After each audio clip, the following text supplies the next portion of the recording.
When it comes to being successful in global business, you never really know enough about cultural differences. We make assumptions about others based on our own experience and our own culture, and it's so easy to go wrong. When I was asked to run an operation in Brazil, I had already lived in 3 Latin American countries. I spoke Spanish fluently, I knew the culture, knew what they were like. I thought I knew it all. And besides that, Spanish was very close to Portuguese, so I felt pretty good about it. And my first weeks there, I was invited out to eat quite often. And people would ask me, what kind of food would you like? Well, trying to be courteous and complimentary, I would say Brazilian food.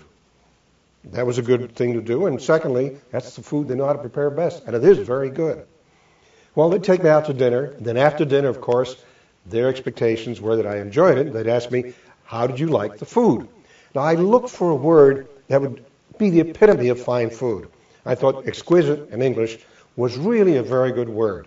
I knew that in Spanish the word is exquisito, and I also knew that in Portuguese there was a word that's exactly the same as it is in Spanish, exquisito.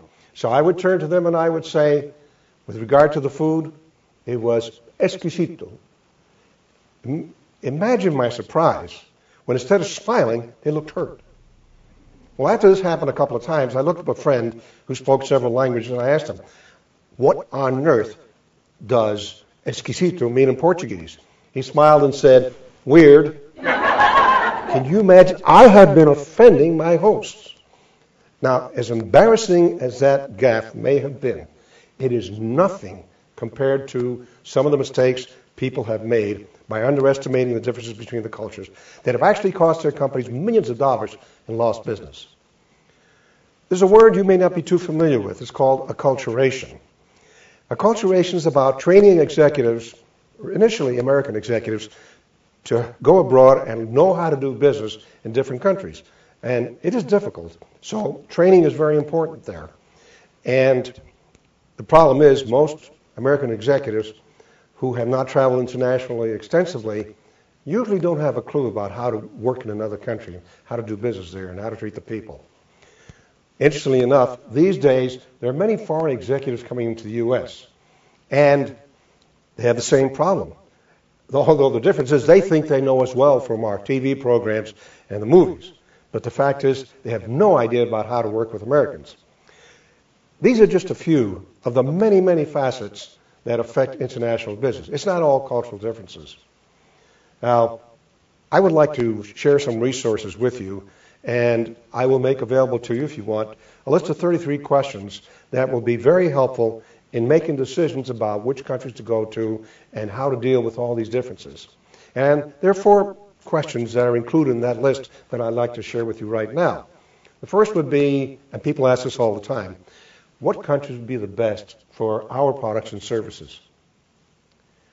Most companies that I've looked at have started out in the wrong countries and lost out on great opportunities. And it's a very simple process, and it's very easy for them to learn, but they need to do that homework. The next question is, how do people in those countries conduct business? Everywhere is a little different, but there are 2 things you need to keep in mind. 95% of the businesses around the world are family-owned, which means their way of conducting business can be slightly peculiar, slightly different. And the second factor is the idiosyncrasies of the local culture, and that can have great influence. So you need to keep that in mind when you're talking about doing business, conducting business in other countries. Another frequent question is, how do we find potential customers there? You're not going to believe it, but networking is one of the best ways. And you may think, how can I network with people I don't know? Well, it's a different kind of networking, but it's relatively easy, and you can learn how to do it. And it's just a matter of getting the proper preparation to do that. And the final question, which I have heard posed many times, is how do you manage foreign employees? It is very different from how you manage them in the U.S. because they have different values, they're accustomed to different type of leadership, they look at things differently, they may not adapt to the modern American techniques of leadership. So again, some training and coaching could be very helpful there, and people should think about that before they start going overseas and start working with foreign employees.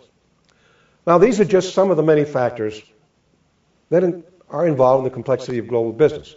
It sounds like a lot, and yeah, there is a lot, but you can learn it, and it's not that hard. And to conclude, I wish you the greatest success in your global business, and I also wish that may everything turn out exquisitely for you in the English sense of the word.